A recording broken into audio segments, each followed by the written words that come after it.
right, how's that sound? Awesome. All right, so human beings have existed for about 2 million years. They experimented with their vocal cords, their tongue, their lips, their mouth to form speech in order to communicate with one another. And in fact, these ancestral humans were pretty much the first to beatbox. None of the awesome stuff you just saw me do, but they did make some very interesting grunting noises. So, my point is we've been making crazy sounds for a very long time. They just mean something different given the time and context. The human language, for example, is our main method of communication, and it's just us making a bunch of crazy sounds. There's about 6,500 human languages in the world today, and I believe that beatboxing is the 6,501st human language. But what is beatboxing, though? So beatboxing is basically, the classical definition is creating a bunch of sounds with your mouth in order to emulate different instruments. For example, you have the drums.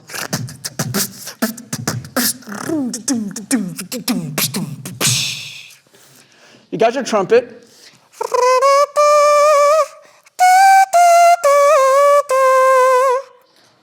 And you got your guitar.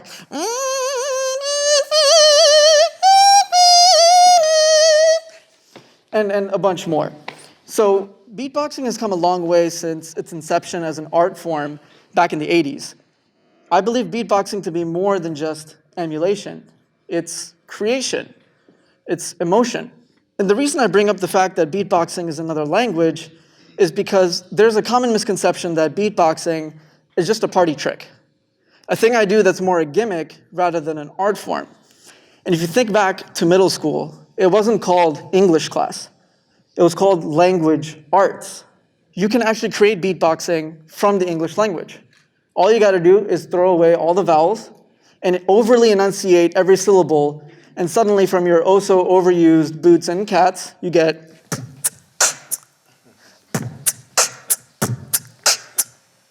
put it in the car becomes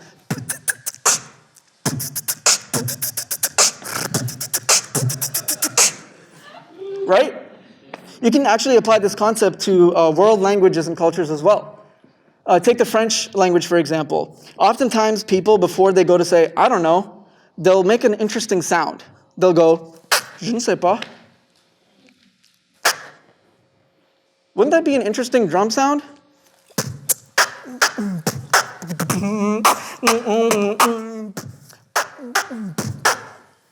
You can even take the South Indian Carnatic vocal tradition, and there's a form of vocal percussion there called cornakol, where you basically take these syllables and you say them in a rhythmic pattern, such as ta, dhi, tom, and nam. And a few years ago, I was experimenting with trying to create the sound of the tabla drum with my beatbox. And I realized that the fundamentals are strongly rooted in cornakol. So my original tabla that I came up with sounded like this.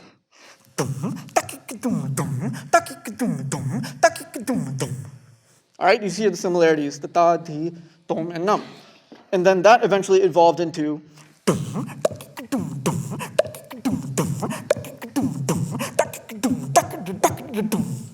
Now, there's a lot more challenging sounds that are possible due to a lot of innovative beatboxers coming up with interesting ways to do things. For example, a guy like me with not such a bassy voice, it's very hard for me to hit very low notes. But through the help of Mongolian throat singing, I can actually sing from down here and hit some lower notes. I'm going to try to do it right now. I'm still working on it.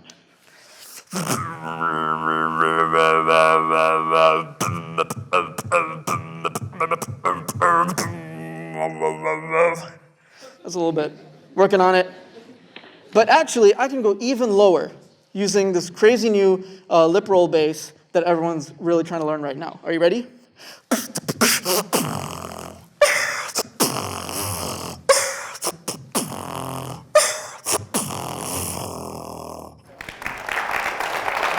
Thank you.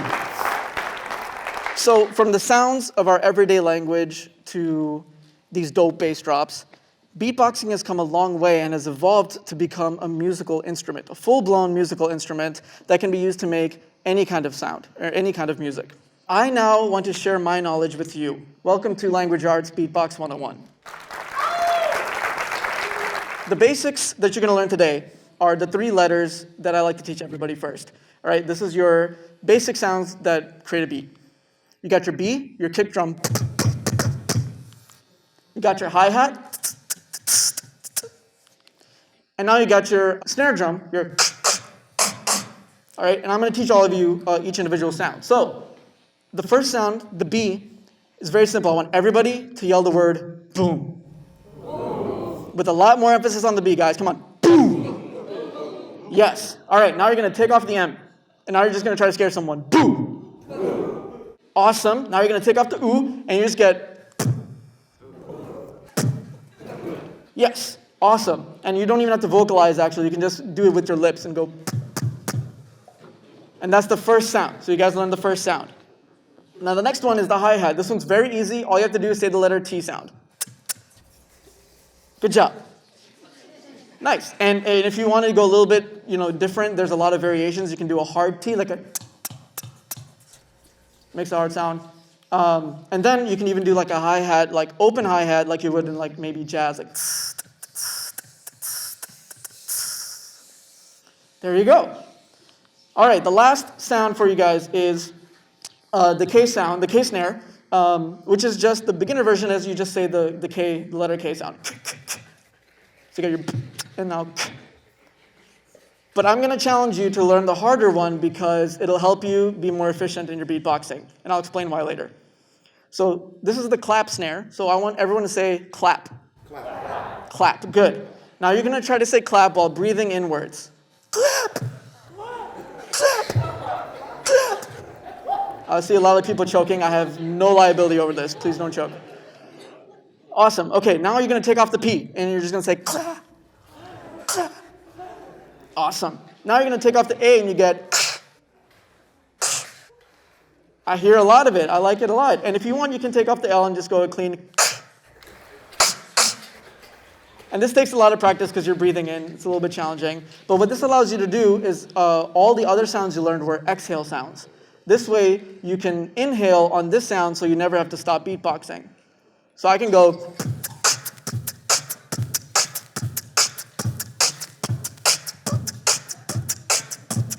You can tell me when to stop. I'm just kidding. I could go on forever. But this allows you to get a little bit more efficient with your lungs. So now words are useless unless obviously you make a sentence. So let's go ahead and string these together and make a beat. So the one I did is the one you're going to learn. You're going to do B, T, K, T. So let's just do that together. And now you're going to just loop that.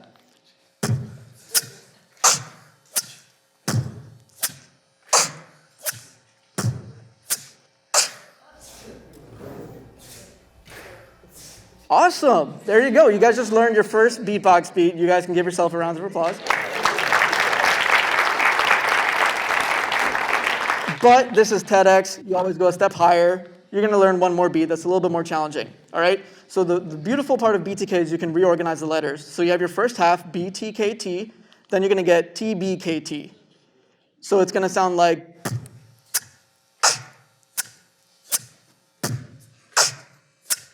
All right? You want to try that together?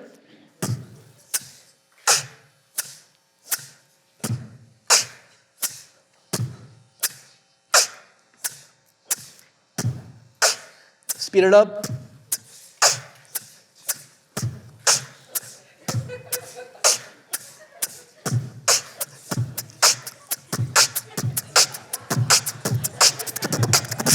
All right. Beautiful, beautiful job. Good job, guys. You did it. So now that I've kind of explained to you what beatboxing is, I want to now dig into what beatbox means to me and what I like to do with it. I myself don't connect to words as well as I connect to the music itself. In fact, sometimes people will ask me what my favorite song is, and I'll say blah, blah, blah, my favorite song of the time. And then they go, oh, how does that one go? And I'll go, I have no clue. I really don't. I'm so busy dissecting the song and hearing all the instruments and musicality of the artist, I forget to hear the actual words that the guy was singing. Usually I'll try to create the meaning of the song through each individual sound that I produce with my mouth. So to show you what I mean, I'm going to step back over here, and I'm going to create something for you. Now, this here's a loop station. which means I can loop my voice by saying words. Saying word, saying word, saying word, saying. And it'll loop that over and over again. So I'm going to create a live a cappella track for you. Everything is live, nothing's pre-recorded. And I want you to really hear the meaning of what I'm trying to convey to you.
All right, so how'd you guys feel? Like dancing? Joyful. I like it. Joyful. What else? I heard something over here. House. Yes. Thank you. Very house vibes. Yes, that was definitely more. It was definitely a chill compared to like very dubsteppy music that a lot of times you hear up when people beatbox. The funny thing is, I pretty much use the same chords. I didn't really change anything except for I put a different emotion into everything, from the beat to the bass line to the syllables I used to make the chords, and I added a little like down guitar in there too. I want you guys to go home, keep practicing, and know that you can use this tool for so many things, whether to let out pent-up emotion. It helps with mental health issues. It's a great way to express yourself without using a tool that's not the same thing as English. Sometimes it's challenging to put what you feel into words. This is a great way to do that. It's also a great tool for teaching children music in a unique and more fun way. My name is Shaq. You are now Beyond Boots and Cats. Thank you.